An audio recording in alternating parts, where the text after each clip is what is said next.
Une fois cela terminé, on peut commencer à programmer. Donc, premièrement, je vais importer différentes bibliothèques. Donc, from, transformers, import,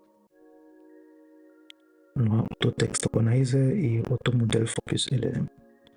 Donc, AutoText, ça c'est la suggestion qui a été faite par IA qui est installé dans mon IDE. J'utilise actuellement Codiomate. C'est comme un copilot qui permet de faire une certaine assistance. Donc, moi j'ai besoin de AutoTokenizer. J'ai également besoin d'AutoModel for sec.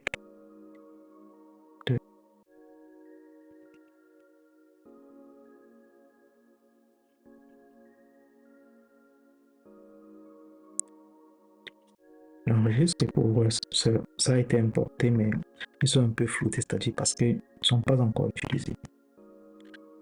Prochaine étape, donc, ça consiste en. Là, je vais ajouter un commentaire pour permettre de mieux comprendre le code.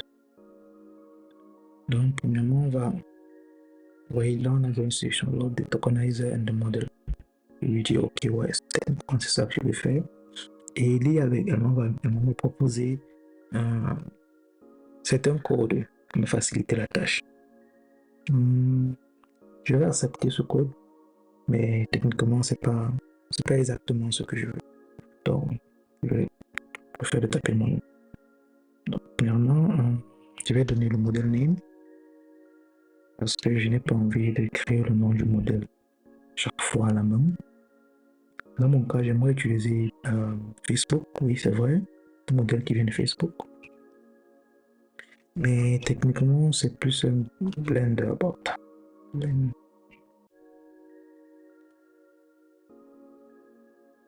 Exactement, Blender bot, style 400. Pourquoi ce modèle? Si on part dans notre plugin face et je viens ici, je le tape, je le ferme. Ce modèle qui vient de Facebook, on a une petite description. Techniquement, c'est un modèle qui vient d'un fine-tuning et il est assez adéquat lorsqu'on veut créer des petits chats. C'est un modèle qui n'est pas très lourd, pèse quelques mégas. Et c'est vrai qu'il n'est pas très performant, vous allez le voir plus tard, mais c'est déjà un bon modèle pour faire des exercices, pour essayer de se familiariser avec l'utilisation des transformers. Si on veut voir comment l'utiliser, on vient dans Justice Model Transformer et ici il nous explique à peu près comment faire. Soit tu peux utiliser le pipeline avec la tâche text to text generation et préciser le modèle, comme on a vu lors du slide précédent. Soit tu vas l'utiliser avec l'auto-tokenizer, le automodel for sec2lm. Ça, c'est exactement l'approche que nous sommes en train de faire.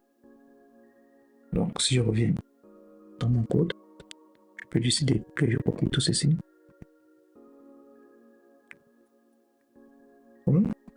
Et étant donné que j'ai déjà créé une variable qui a stocké le nom, je peux juste utiliser la variable. Donc, je retire ceci. Maintenant, la variable. C'est ça. Maintenant, nous sommes prêts. Alors, c'est quoi la prochaine étape? La prochaine étape consiste à faire ce qu'on appelle un template. Mais avant ça, on va d'abord créer étape par étape une fonction qui va nous permettre de créer le chatbot. Donc, premièrement, créer une nouvelle fonction en Python, c'est def. Et on va appeler ça Vanilla chatbot. Donc, Vanilla chatbot doit prendre en entrée un message que l'utilisateur passe et un historique. Par défaut, mon IA assistant me propose de donner que la valeur du code historique c'est un arrêt vide. Je peux l'accepter ou refuser, ça dépend de moi. Et bon, plus de sécurité, je peux prendre. Pourquoi est-ce que je peux créer une fonction qui a un message history? En fait, ceci vient de Blender, vient de Gradio. Si on part dans la documentation de Gradio, donc je vais taper Gradio. temps.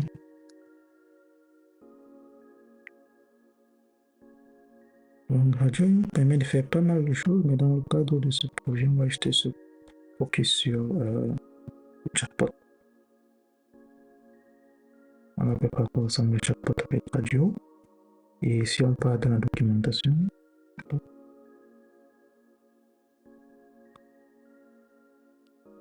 donc, si on se rend dans la documentation de Radio, ici on va voir chat interface, c'est exactement ce qu'on veut, et on a à peu près une description de comment est-ce que la fonction chat interface fonctionne.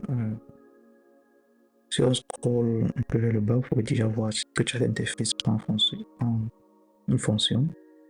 Et la fonction en elle-même doit avoir deux paramètres, le paramètre message et le paramètre history. Et avec une simple title, ainsi de suite. Donc, dans notre cas, déjà nous sommes à ce niveau. Plus tard, on va venir là. Donc, j'ai mon message, mon history. La prochaine étape, c'est de préparer le input. Donc, je vais taper là. Et le input. Je vais créer une variable qui va s'appeler chat history. Qui sera vide.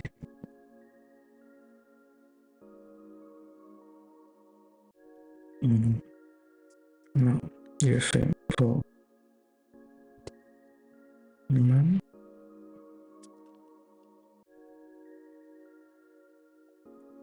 system history. Et automatiquement, je me complique sur chat. Moi, ça m'intéresse parce qu'il propose. Je peux également essayer de parcourir d'autres propositions. Mais ça ne m'intéresse toujours pas. Donc, ce qu'elle veut faire, c'est prendre techniquement cette variable historique qui vient de Gradio. À chaque fois, elle contient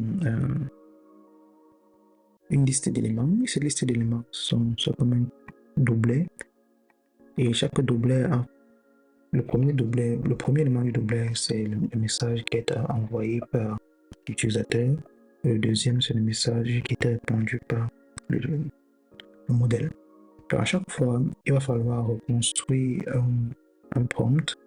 Et le prompt là doit dire, OK, voilà la discussion qui a eu lieu jusqu'à maintenant. Et voici le nouveau message de l'utilisateur. Donne-moi une réponse. Et on fait ça à chaque fois. C'est vrai qu'après une discussion de 100 messages, le prompt va devenir très long. Mais bon, dans le cas de cet exemple, c'est pas trop important. Donc ça, ce sont des notions d'optimisation qui vont devoir venir beaucoup plus tard. Donc déjà, je vais utiliser chat history. Je fais .append, c'est-à-dire pour ajouter un nouvel élément à l'intérieur. Et je vais mettre un JSON. Le JSON en question, il y aura role. Le role, ça sera user.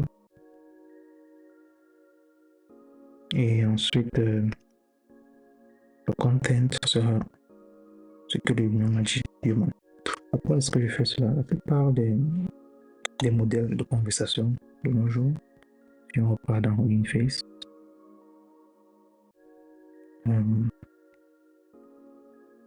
pendant temps sonore, on dit read model documentation, read doc on high level pipeline. Ça, c'est le high level pipeline. Nous, on est dans le niveau normal. Donc, c'est ça qui nous intéresse. Lorsque j'arrive ici, je peux voir comment Blender-bot fonctionne. C'est exactement le modèle qu'on utilise. Et ils vont te dire que si vous lisez la documentation, techniquement, Blender-bot n'a pas de templates de messages de chat prédéfinis. Donc, techniquement, tout ce que Blender-bot fait, tu l'envoies un message et il essaie juste de répondre à ton message. Donc, dans ce cas, nous, on va devoir créer notre propre template. Vous voyez, par exemple, ici, on fait juste input tokenizer, on donne un message. Et après, Blender-bot va devoir juste renvoyer un output. Et le output, c'est la réponse au message qu'on a passé. Et pour nous, on aimerait que Blender-bot puisse faire la différence entre les messages que l'utilisateur a envoyés jusqu'ici et les messages que lui, il a déjà eu à répondre jusqu'ici. Et créer une sorte de contexte avec ces messages-là pour pouvoir mieux répondre aux messages qui vont suivre. La raison pour laquelle, dans un premier temps, on va faire un append avec le rôle user.